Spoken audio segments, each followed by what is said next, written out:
आप देख रहे हैं Khabarnama TV. Doctor Mudassar dental clinic का इफ्तिताह कर दिया गया।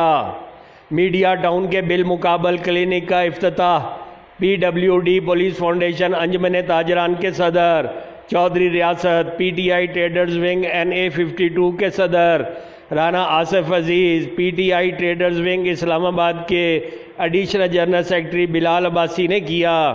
इस मौके पर आमिर ज़िया गिलानी, फयाज भट्ट, अब्दुल खालिक समेत ताजर बरादरी, दोस्त अहबाब बड़ी तादाद मौजूद थी। इफ्तिताह से कबल खैर व बरकत के लिए दुआ की गई।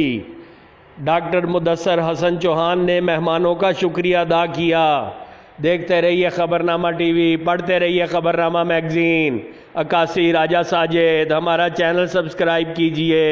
शुक्रिया।